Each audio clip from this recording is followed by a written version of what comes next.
Hey, what is up guys? GuitarRock here. Welcome back to another CounterSide video. And today's video we're going to talk about C server. Alright, so if you guys are not aware, CounterSide C, we are going to have Awaken KARIN Wong alongside with a couple of things. So let's talk about patch for CounterSide C. Hopefully with Awaken KARIN closing the gap, I believe there's going to be only one more Awaken before C server was able to catch up. Will be able to catch up to KR server, right? Which is the Awaken. What's her name again? Christina Bragg. Yeah, that's the one that I'm thinking of. So let's look at this.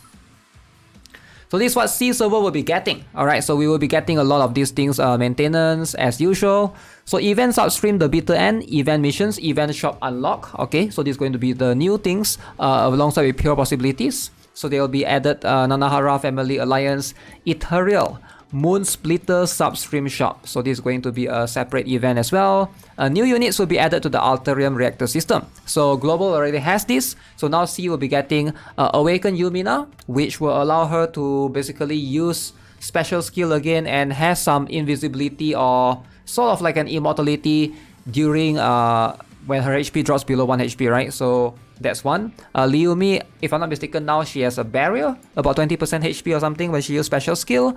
And Jaina Kropel, which I can't remember her specifically, is going to be something to do with slight damage increase and attack speed increase, something along those lines. As far as I know, nothing game changing, like it doesn't modify the characters to be extremely broken or anything, but at least push them up to a level that is comparable to all the other characters around.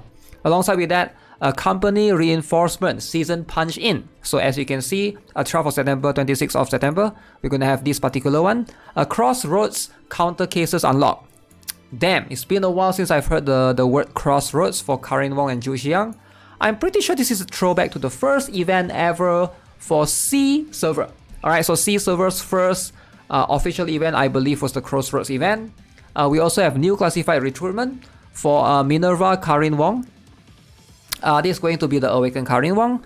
That is going to have the probability up, right? So this is going to be the Awaken one. Alongside with that, a special 100 free recruit event unlock. So 100 free pulls coming to C server. Alright, so alongside 10 free pulls up to recruits during the event. Up to 100 free recruits. So that's quite good, quite a lot right there. Alright, so hopefully, you know, if you guys are trying to get these 100 free pulls, take advantage of that. Gargantuan, Maria Antonov, that's going to be Awaken Maria. And also Awaken Jake is going to have the probability up. And Arcade Unlock, this is going to be from September 12th to September 25th. And alongside with that, some special packages, alright, that they have refreshed. And you also need to log into the game and you can get a bunch of these things, right? Special sheet schematics times 10, prime ship materials, looks like some black box fragments, etc. and gear crafting credit discount. So pretty much all of these things are going to be something that we have seen before on the other server, except for Awaken KARIN Wong. That's a new one, right? Like the Awaken Yumina, Alterium Reactor and stuff, Global already has that. So let's talk about Awaken KARIN Wong, give you guys a better idea about what she does. So, like I mentioned, Awaken KARIN Wong is actually pretty meta, based on KR server. Is she a must-have for a lot of people?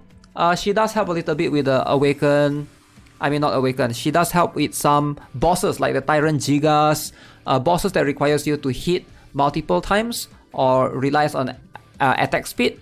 KARIN Wong shines right there because Awaken KARIN Wong is going to be Fury type.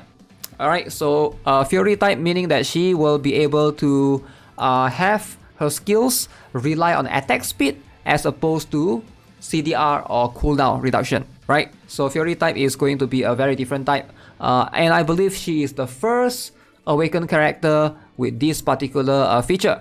So let's look at some of her skills.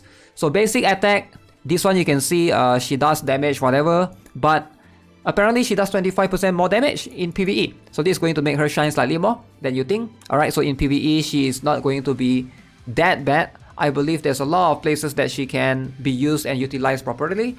I do think that Awaken Rosara is still going to be better, but Awaken Rosara is an Awaken Sniper. Awaken KARIN Wong is an Awaken Ranger. So they both have slightly different roles.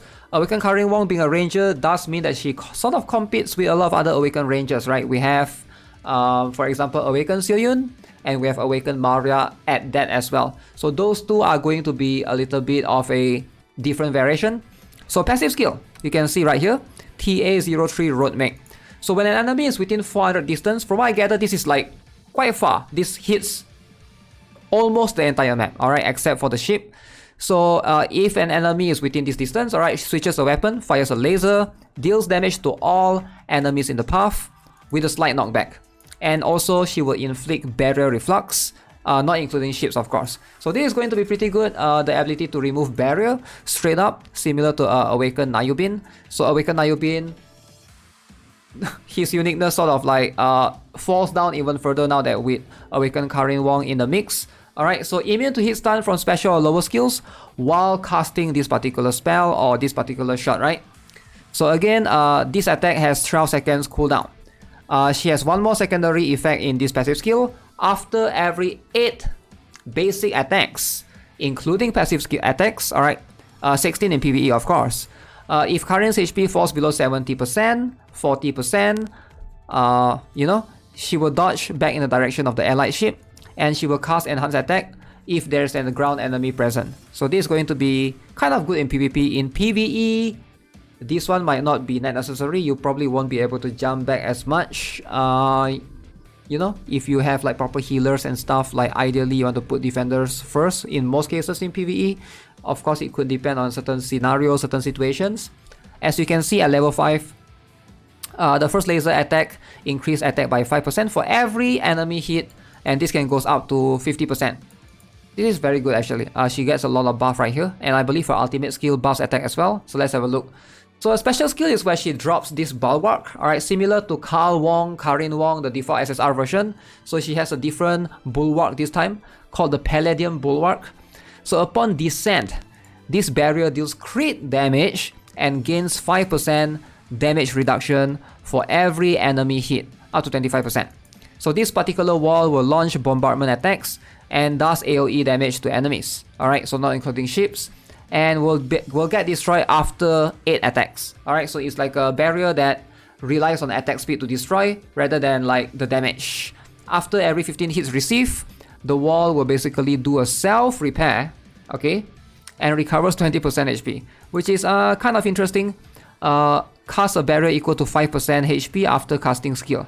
Alright, so it's a very unique, very unique special skill, and you can see right here, she will cast this wall every 14 basic attacks. So the faster she is, you know, you give her your best attack speed with a swift, whatever relic gears that you have, and hopefully she will be able to cast this as soon as she can.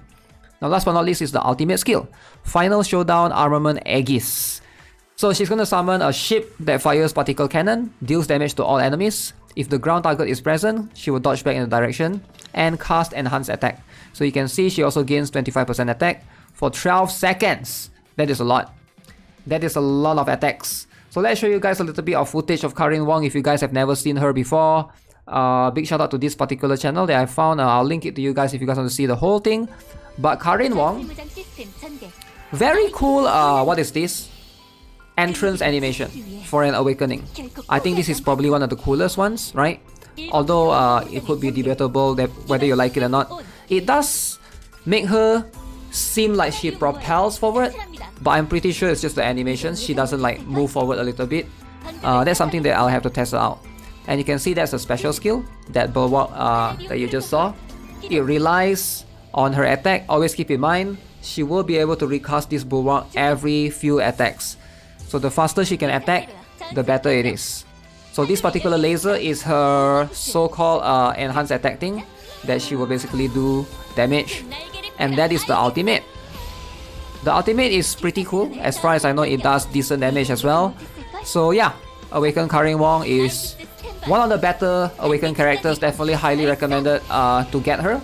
And even though you can beat most contents already by now, if you're on C server, most likely you'll be able to tackle most of the, what they call that, the current endgame contents, which is fair, right? So you might not need her as much, or you know, you might not be looking into collecting her, but it really depends. I feel like for a lot of players, she's going to be very, very beneficial, both in PvP and in PvE. So with that being said, definitely I'll be looking forward to pulling her as well myself. But hey, Awakened KARIN Wong is the newest thing coming to C server, and that's pretty much C server is getting. Alright, so with that being said, that's gonna be it for this video. Let me know what you guys think. Are you guys pulling as well? As always, subscribe, give this video a like. I'll see you guys in the next one. Have a nice day. Goodbye.